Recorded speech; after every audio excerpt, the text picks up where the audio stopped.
मायावती जी, जीवन परिचय और कार्य। मायावती, जिन्हें बहन जी के नाम से भी जाना जाता है, भारतीय राजनीति में एक महत्वपूर्ण और प्रेरणादायक व्यक्तित्व हैं। वे उत्तर प्रदेश की पहली दलित महिला मुख्यमंत्री बनी और दलित समाज के उत्थान के लिए कई ऐतिहासिक कार्य किए। उनका जीवन संघर्ष और सफलता की कहानी है। प्रारंभिक जीवन। पूरा नाम कुमारी मायावती। जन्म 15 जनवरी 1956। जन्म स्थान दिल्ली के एक साधारण दलित परिवार में गौतम बुद्ध नगर, उत्तर प्रदेश। पिता प्रभुदास, डाक विभाग में कर्मचारी। माता रामरती। मायावती जी का बचपन बहुत साधारण था। उनका परिवार आर्थिक रूप से कमजोर था, लेकिन उनके माता पिता ने उनकी शिक्षा पर विशेष ध्यान दिया। शिक्षा 1, उन्होंने दिल्ली विश्वविद्यालय के कालिंदी कॉलेज से स्नातक की पढ़ाई की। 2, इसके बाद मेरठ विश्वविद्यालय से शिक्षा में स्नातक B.Ed की डिग्री प्राप्त की।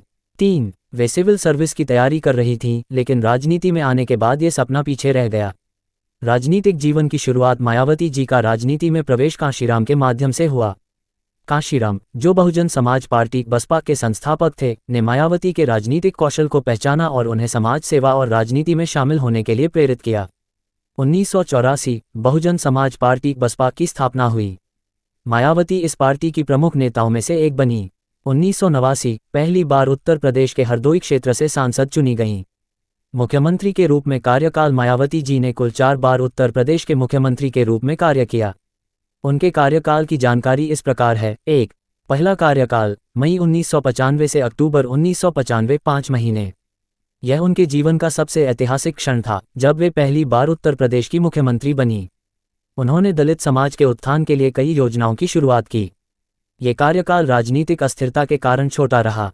2, दूसरा कार्यकाल मार्च 1997 से सितंबर 1997। इस बार भी उन्होंने दलित और पिछड़े वर्ग के लिए योजनाएं लागू की। उन्होंने कानून व्यवस्था को सुधारने की कोशिश की। 3, तीसरा कार्यकाल मई 2002 से अगस्त 2003। इस कार्यकाल में मायावती ने शिक्षा और स्वास्थ्य पर विशेष ध्यान दिया। दलित समाज के लिए सरकारी नौकरियों और शिक्षा में आरक्षण को मजबूती दी। 4, चौथा कार्यकाल मई 2007 से मार्च 2012। यह उनका सबसे लंबा और स्थिर कार्यकाल था।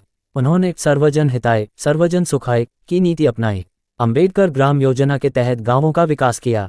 महामाया गरीब आर्थिक सहायता योजना शुरू की। पार्कों और स्मारकों का निर्माण, जैसे डॉक्टर भीमराव अंबेडकर स्मारक और कांशीराम स्मारक। कानून व्यवस्था को सुधारने में सफलता पाए। प्रमुख कार्य और योगदान। 1, दलित समाज का उत्थान। उन्होंने दलितों, पिछड़ों और वंचित वर्गों के अधिकारों की रक्षा के लिए काम किया। अनुसूचित जाति और अनुसूचित जनजाति के लिए योजनाएं लागू की। 2, शिक्षा के क्षेत्र में सुधार किया और गरीबों के लिए विशेष योजनाएं लागू की। लड़कियों की शिक्षा पर विशेष ध्यान दिया।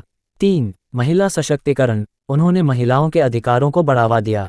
बालिकाओं की शिक्षा और सुरक्षा के लिए योजनाएं चलाईं। 4, कानून व्यवस्था। उनके कार्यकाल में उत्तर प्रदेश में कानून व्यवस्था में काफी सुधार हुआ।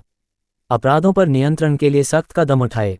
5, स्मारकों और पार्कों का निर्माण। मायावती जी ने कई ऐतिहासिक स्मारकों और पार्कों का निर्माण करवाया, जिनमें दलित महापुरुषों को सम्मानित किया गया।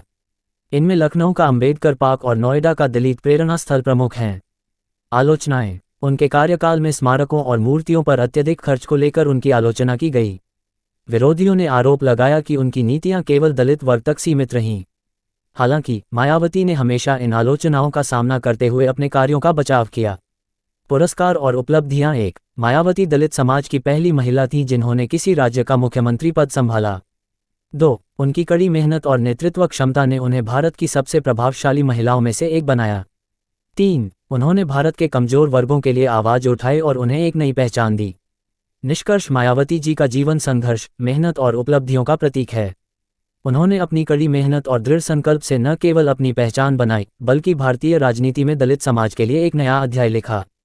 उनका जीवन हमें ये सिखाता है कि परिस्थितियां चाहे कितनी भी कठिन क्यों न हो, अगर इरादा मजबूत हो तो हर लक्ष्य हासिल किया जा सकता है।